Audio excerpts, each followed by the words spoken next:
days. Go figure. I'm just a curly-haired guy. Little did I know. But hey, man, I'll take it. I'll take it. I wish As I is, I do believe we're live and I do believe we're active and ready to go. Hello and welcome to Lunch with the Boys. My name is Cody Anderson. I'm joined by Jordan Vogel, and we are both part of Good Rep Media. If you don't know, Good Rep Media is a small business marketing agency. We help small businesses rank better on Google, get customers visiting your website, actually showing up in AI search results, something that we've had a lot of success doing, oddly enough. I say oddly like we're not an SEO company and that's our whole job here, but we've had some really good success and it's been pretty sick. As is today, we're on the Joey Matterhorn channel. We're going to be talking about social media ads. We've done some personally. I've ran some on my own personal channels. We've ran some for some clients. And I want to highlight three major things that we're going to be covering. What you got to get done before you start the ads, a lot of places that businesses waste money, and what actually works. But before we jump into it, Jordan, how was your weekend, man? It was 4th of July. Happy 250th America.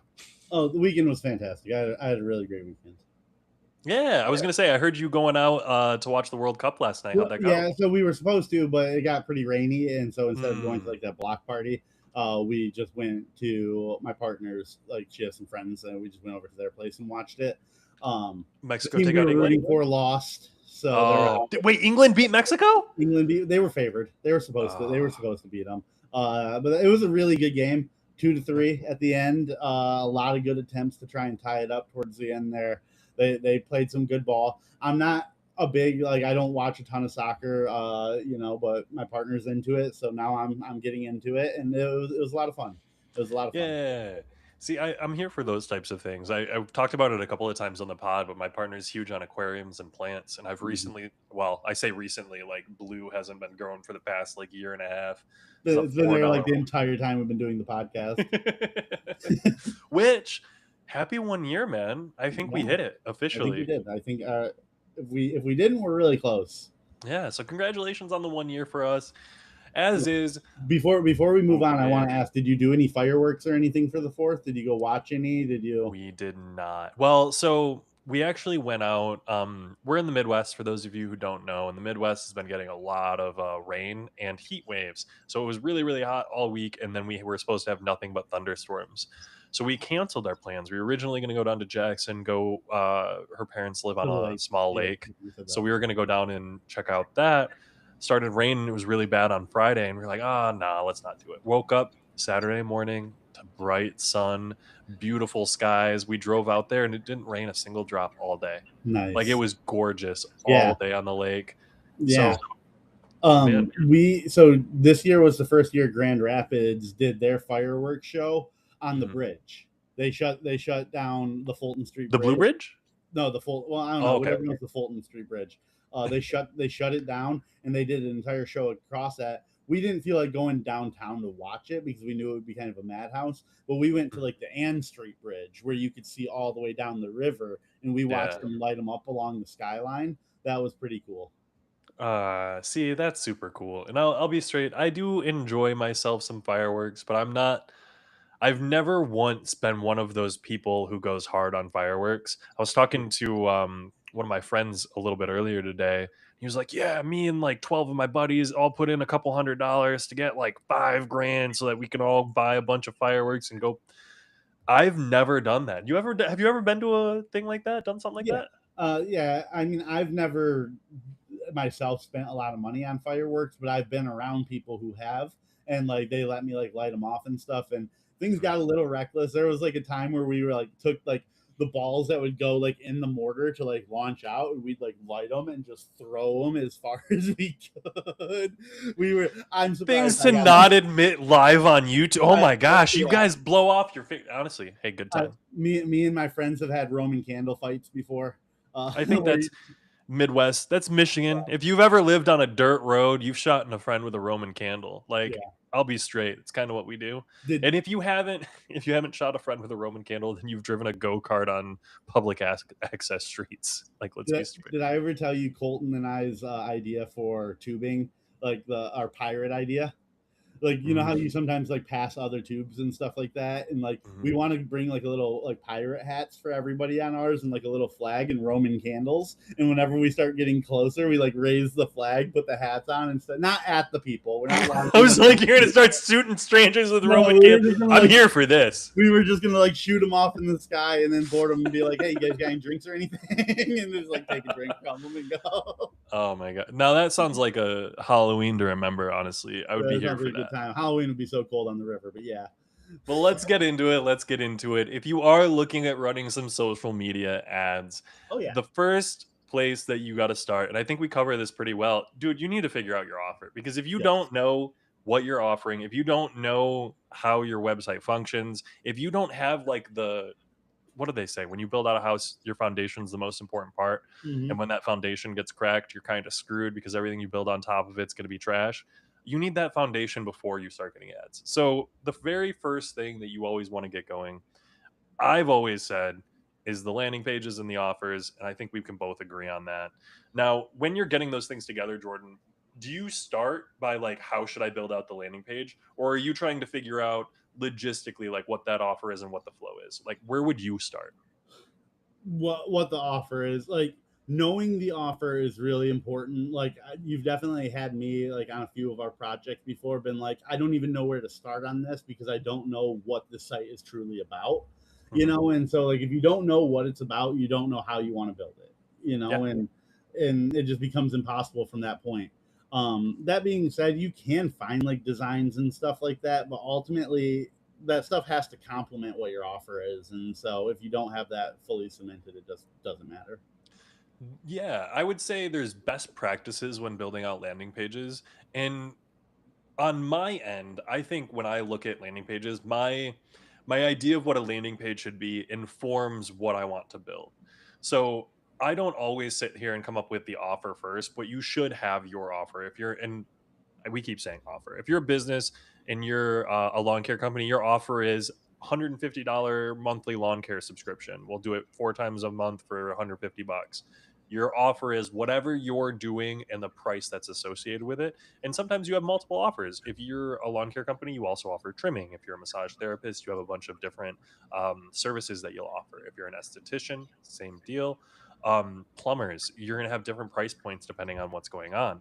So you're going to want to make sure you know what your offers are. You're going to want to have those clearly described and figured out. Otherwise, when you drive traffic to a page or when you run an ad, people are going to be very confused. And no, have you ever seen, Jordan, the ads for like gaming stores around Grand Rapids? Do you ever see those types of ads? I've seen a couple of them. I don't get them too often, but I Mhm. definitely have seen a few of them. It makes me want to start a gaming company, dude, because I see those ads and they're like, "Come visit our location," and I'm like, "Bet." That doesn't tell me anything. Anything. It tells me that you're there. Like, cool. I'm glad that I now know you're there. Are you a Warhammer store? Are you a TCG store? Do you have events that are going on? What's your calendar? Like, there's no basics. And then they link to their homepage. And it's like, The, okay, I go to your homepage of your site, which is a nice place. But, like, what am I here for? What am I the, the looking for? the problem is none of those stores really like niche themselves really well. I know like Legends does good with like cards and stuff, and they really dive down into like our card collection, and like Yeah. they're probably the ones that I've seen that have had like the most success with it. But yeah, like you see a lot of other ones, and it's like you said, like what are you providing? Are you like you said, Warhammer cards, Pokemon, Funko Pops, like and like they just RC hit you with cars, all of anything. it. Yeah, like they just hit you with all of it, and it's like what makes you different is like Mhm. that's what I'm looking for the most in an ad is like I don't want to see the same thing every single time from 18 different brands. I want to see one brand that comes to me with something that is truly different and unique that makes me interested. Yeah. And I feel like a lot of businesses come up with this idea of like all of our services are great. I run a retail store. For example, if you're Comfort and you're out there like, oh, come buy our sweats, you'll notice every single ad that they run, every single text they send is about a specific item or fit or style, even though they have an entire catalog of different items. So if you're a gaming store and you do all of the TCGs and Warhammer and blah, blah, blah, blah, blah, you can run a generic ad of gamers unite, come hang out, or you can run an ad saying, hey, We have a Magic the Gathering pre-release going on Friday, Saturday, Sunday, max seating 32 at each event. We're handing out giveaways all day long. Come play, whatever. And then you're going to get a bunch of Magic people who are interested. You're going Yeah. to very targeted for an event, for an actual item. Similarly, if you're going to do a specific drop, I think of like, okay, new Pokemon set comes out. Let them know, hey, we Yeah. got new It, Pokemon set. it's almost like the complete opposite of the advice we gave last week on websites and landing pages of like where we were like keep it simple, keep it a little bit more open and direct people to where you want to go. This one is like, no, give specifics. You want Yeah. to be like, this is what you get from us specifically, not just like this is everything we offer. Well, and think of it as the ads that you always click on. Like if you're looking and scrolling through Facebook, what are you going to click on? If you're on social media, what ads get you? And generally, this might be a little bit higher level, but you don't want to write ads that you're going to click on because Yeah. realistically, you're not your target It audience. sounded like you were starting to say that you should, and then I was like, Sometimes it depends on what your industry is because when we talk about gaming stores, I'm a gaming store guy, so I know what ads I want to see because you're going to get me to come out and I'm going to spend money. So when you know your target customer and you can sit there and chat with them, like I'm your target customer. If you run a TCG shop, you want me to come in. I spend money on TCGs. I'm in my 30s. I make a wage and I like to spend it on collectible things. You want me. And so what ads yeah, would I click on? It's going to be a, hey, we're doing a giveaway, we're running an event, and I'll be straight up. Make it easier for people. Make it easier, make it more consistent. And yeah. that's where I think you need to start. You So need to start by making sure your website is active, that your offers work, and that you can function. yeah, I agree fully. Start with what you know and what you know people like you would want. But Mhm. then also you have to consider the idea like later on as you continue down the road that you need to start bringing in new clientele, people that maybe don't think the same way you do. And that's where you start to kind of break out of that and like not writing ads for yourself because there may be some, 50-year-old guy who wants to come Yeah. into the toy shop, but like your ads aren't targeting him, and there may be a couple hundred of them. That's a missed opportunity, and those are the people after you've established your ads that are succeeding with your target audience to kind of stretch out and start to include them into your target audience. Well, and it gives you the opportunity to kind of specialize down. But help me out, Jordan. There's a great question here about what should every business have set up before running paid ads. What do you think people mess up or often miss? So help me come up with this checklist really quick of things that you should have. Website number one. Website number one, functionality, like you want to make sure that like your offer exists and that it can be purchased. You don't want to start your ads before while you're still programming the whole funnel. Yeah, um I want to call an attention on this for functionality.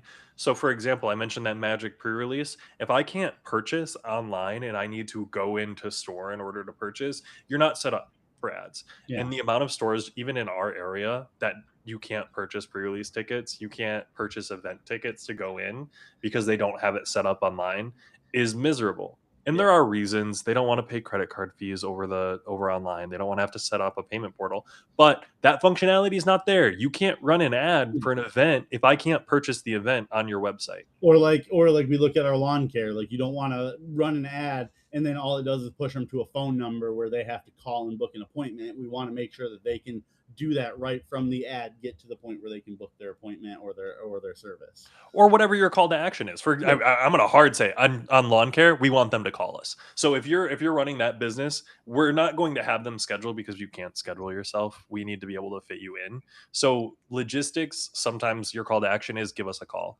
And that's when you're running an ad, and your ad's going to be very clearly call us now. Now, sometimes on social media, I think Facebook is one of these where you can't run a click to call ad anymore. They used to have mm, what was called click to call ads on Google, where you could basically, if someone Googled pest control near me, they could list your business with a phone number, click to call. And if they click on that button, it calls that phone number immediately. I yeah, think they're getting rid of those ads. I don't know if you can do any of that on things like Facebook or anything like that. So, on those scenarios, you're going to want to run a Facebook ad. They're going to click on it. It's going to be a landing page. And that landing page is going to either collect PII or ask them to call. And you're going to want that. You're going to want to make sure you keep it simple so that yeah. they can actually get in there and do it. Tracking. I mean, I know a Tracking.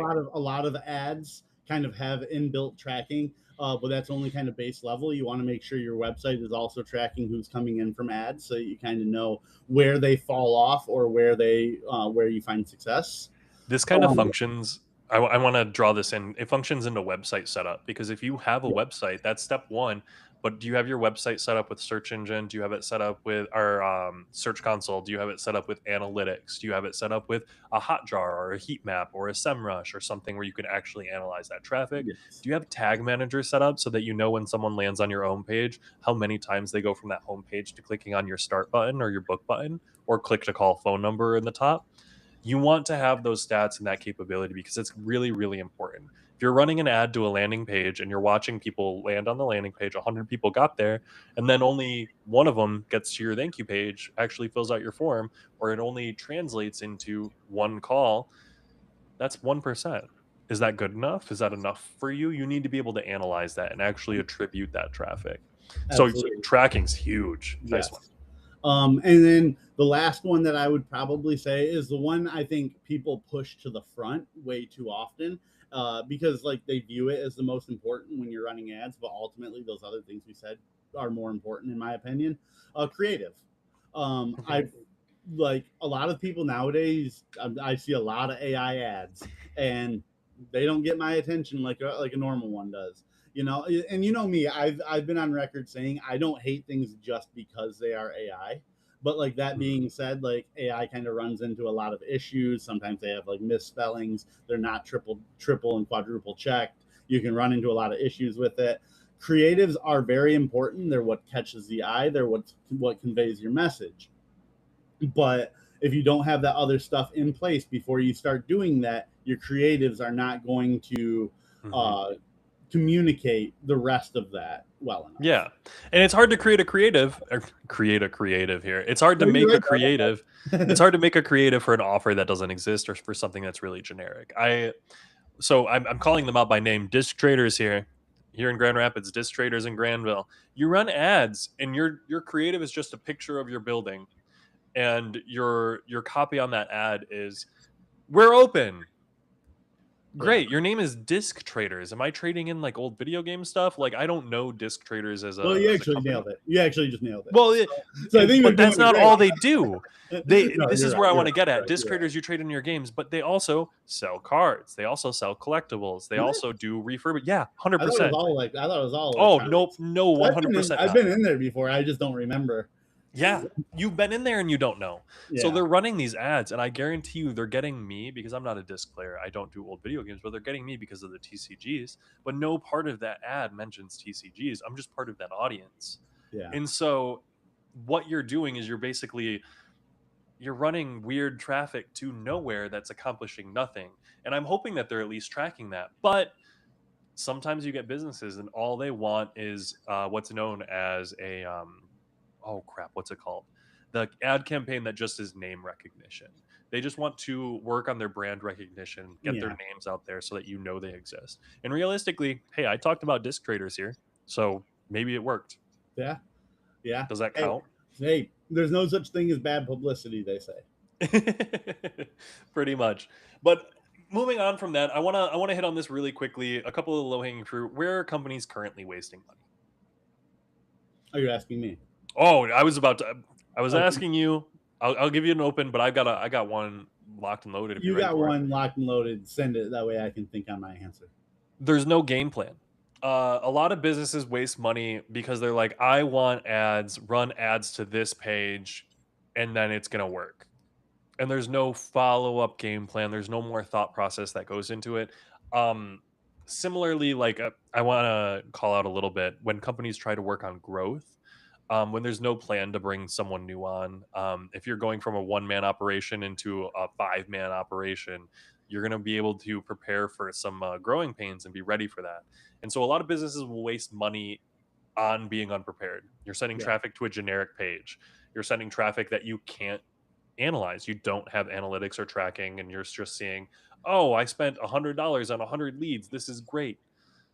What happened with those 100 leads? Did that you get any business from that, or does it just feel like you got business? Yeah. Because I feel like there's this whole vibe atmosphere, like, oh, I vibe. This is going really well. And I have had a lot of clients where I'm like, hey, your website's looking great. Your organics are looking up great. And they're like, okay, awesome. I'm going to expand out and hire a whole bunch of people. And I'm like, okay, maybe, but like, Yeah, it's not increased that much. Like, let's calm it down. yeah. My answer kind of goes along with that, but is like people often don't like review the metrics, and being able to like recognize where they're succeeding or failing and then adjusting their ads to find success.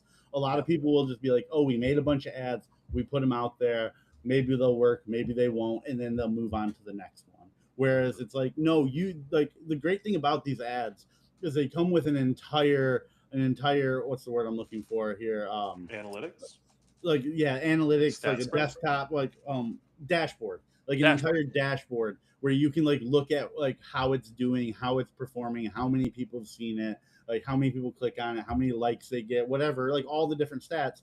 And you can look at that and learn where you're doing well versus where you're doing bad and start to hone in on where you're doing good and get rid of where you're doing bad. And I don't think enough people do that. A lot of people just think something will work, will put it out there. They don't even pay attention to whether or not it's working. And then they'll just Mhm. either rinse and repeat or move on and try something different. Yeah, and I will say there's a difficulty that gets in there when you own a small business and you're running some ads. It's really difficult to get in there and analyze all those stats while you're doing the job. So what you run into is what stats actually matter. And I want to call this out because it's a really good question. What metrics actually matter when measuring success? Do you think people focus on one metric more than another? I think business owners in particular don't know what metrics that they should be paying attention to. And one of the major metrics that you should try to calculate is how much is a customer worth? How often is someone going to rebook your services? So we recently had a conversation with one of our clients in an esthetician business, and we were going over the average. What's it called when you have like the average profitability per customer or something like that? There's a specific term for it, and it's slipping Yeah. my mind right now. Yeah, I know. I can't But believe I went to marketing school. I should know this. but there is a cost per acquisition, a cost per customer, basically. How much does it cost to get someone to book a service from your ad? What's that fall off? And that cost can be very jarring to people. So, for example, this esthetician we were talking with, their services were generally like $50 to $100, with some hundred to $200 services that were boutique. And we were running some ads that were costing about $50 to $60 for a new customer. And so she was very much like, "Oh, goodness gracious. It's $50 for a new customer, $60 for a new customer. I After using what I need to do to accomplish the task, I'm out money. I lose money on that first customer." We're like, "Bet, 100%. How often does someone who book with you once book with you again?" And she's like, "Oh, everybody, like 95% of people who book with me once book with me again." Okay, great. Once someone's booked with you twice, how many of those 95%? So let's start with 100 people. 100 people book with you, 95 are going to book again. How many of those 95 after their second appointment are going to book again? And all that number, that degradation goes down to tell you, okay, your average customer is worth 5 visits. And those 5 visits, if you pay $50, your profitability is, whatever your profit margin on each of your services is, times 5 divided by or minus that $50 that you originally had, minus the service cost, blah blah blah. But it gets into the math and statistics of recognizing $50 for a customer, if they're going to book more than once, is phenomenal, especially if you earn a lifelong customer. Hmm. Lifetime value of a customer, that's what it is, lifetime value. So when you can actually calculate out the lifetime value of your customer, try to figure it out. It's something that you can get a very rough idea with pretty easily. If you go look at your CMS and look at how many people rebook, how often people rebook, usually you get those stats pretty easily in those CMS. But if you're ever curious about it and you want some help, quick call out, quick call to action here. Goodrep.media/chat. I offer free 30-minute audits. I'll hop in, I'll help you analyze those stats.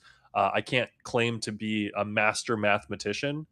Like I got up to calculus. Do you ever get up to calculus? How high did you get in math, Jordan? I failed math in college once. Oh, wait. What I said math? I failed. It was stats. It was my stats class. Oh But yeah, we talked about this. yeah, we did Stats talk and about math that. are Yeah. Uh, I mean, they're different, but also kind of similar. Did yeah. you ever take a Did you ever take a logic class? Sorry. No, I don't believe I did. Ooh, my But favorite class in college was logic. like it's funny, like in my brain, I'm like I'm so bad at math, but then like when I'm around a bunch of people and they're trying to like I'm bad at like math that I can't explain why you're doing the steps you're doing to solve like the equation. Mhm. But like if I understand how it works, then I'm really quick with it in my brain. Because it's funny, Yeah. like I sit here and think like I'm bad with math, and then people will just like do like basic addition problems, and they'll be like, "What does that equal?" And then like I'll answer it before everybody around me, and I'm like, "Oh, maybe I'm not as bad at math as I thought I was." See, I just sit here and I remember when I was a kid, we did the times table tests all the time and like the addition, subtraction, timed tests. So I'm good at all that. Yeah. That's easy peasy. How But did you sorry, no, no, go ahead. not to just dive into random math conversation really quick, but I'm curious because someone told me once that this was a weird way that I do it. How Mhm. did you learn to multiply by 9?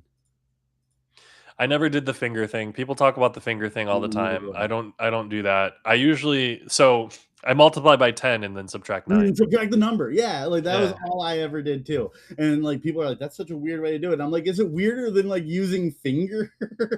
Yeah. Like, Well, and I'll be straight. I also think about it. I think we probably do it similarly where it's like, okay, 8 times 7. It's like, okay, 7 times 10 is 70 minus 14 is 56. yeah. Like I don't think about the actual like I'll whatever. normally I bounce it off of round like it up or five, down. 5 or What? 10, and then just subtract like that many of them from it. Yeah. Yeah, or 8 times 5 plus 16 because 8 times 2 is 16. Like Exactly. I Yeah. bring No, it that's to 5 or exactly. 10 every single time Yeah. and then just add the things together because Exactly. it's so much quicker. Exactly.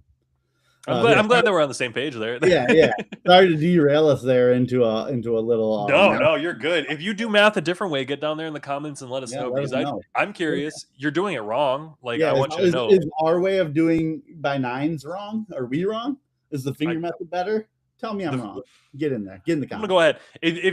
If you're 32 years old and you're counting nines on your fingers, I'm gonna go ahead and pull out of that McDonald's drive-through. Let's just say that. I one time, I one time when I was working at Meyer, had a girl who was like 3 years younger than me who said she couldn't work the registers because she didn't know how to count change. And one day got so fed up with it, and I was like, "What do you mean by that? Like one, two, three? It just doesn't make sense to you?" It doesn't make sense. It makes dollars, Jordan. No, because it's change. That's where she was struggling. Okay, okay. Now I want to get in really quickly before we hop out of here and what actually works. If you're a small business, if you're someone who wants to run some Facebook ads, if you're trying to get in there and figure out how social media ads work, simplify your funnel. Don't complicate it too much, man. The I've seen a few different ads, especially for service-based businesses, where it's like, here's our special, very niche, very special offer, no discount, but we've got a great offer here. And no one wants it because it's so niche that it's not a regular thing. You need to make sure that there's a large enough audience for what you're looking for. And the more generic and the more high level, the better. Uh, I bring this back to lawn care. If you do trimming and weeding and all this extra stuff, great. If your main offer is lawn care, run an ad for lawn care. If you do tree trimming, don't bundle that in with your lawn care ad. Run a different ad for lawn or for tree trimming. Similarly, if you're a massage therapist, you probably want an ad going for your most basic, generic, premium, custom, regular massage. Because I'll tell you, as someone who doesn't get a massage regularly, I have no idea what to book. Mhm. I'm going to book your generic, whatever hints to me that this is the regular. Yeah. What's the norm? And yeah, one goal, narrow it down. Don't try to overcomplicate it. Don't include more forms. Don't include 18 calls to action. I think this all goes into like regular design, like Yeah. best practices. Yeah.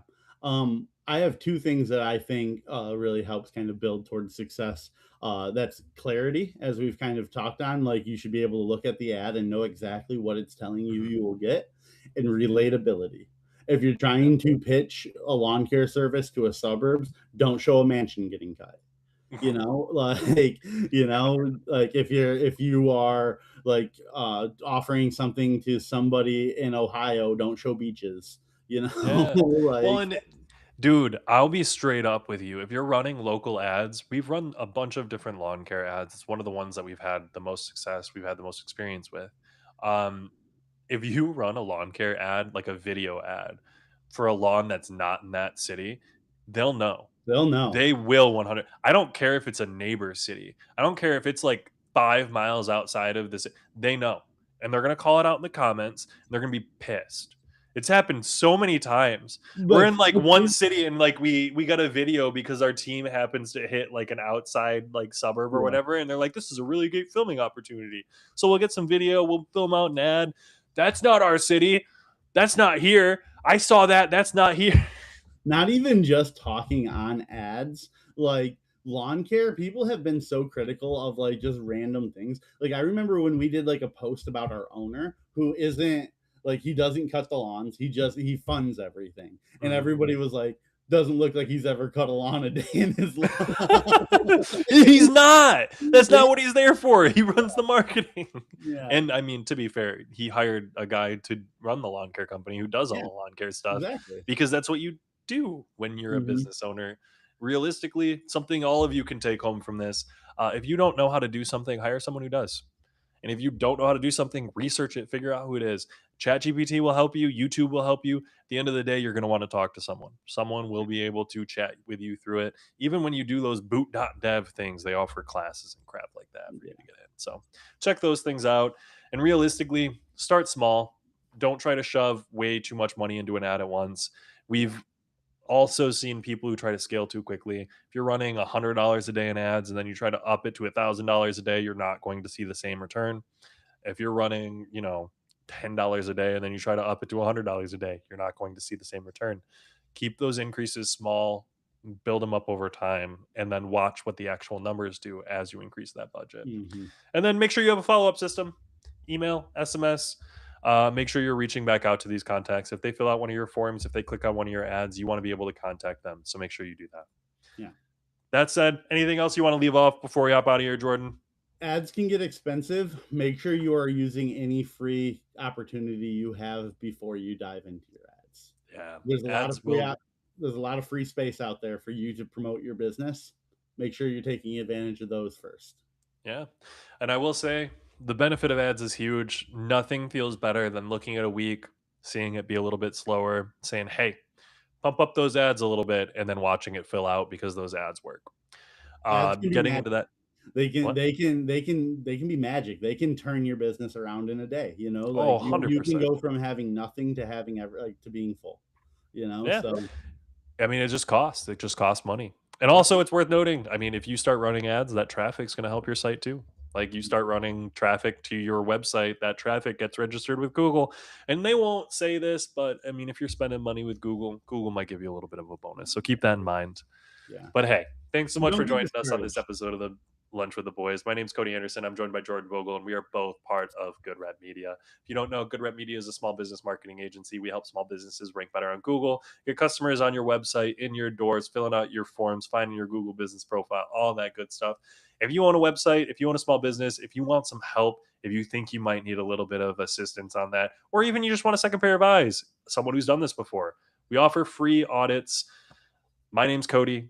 I'll be there one sitting there and auditing your website. Go to goodrep.media/chat and check us out.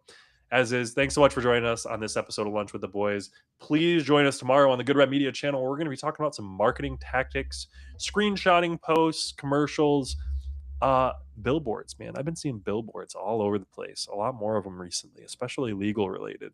Kind of fascinating, but we're going to be diving in. Come join us for that on the Good Rep Media channel. But as is, thanks for joining me, Jordan.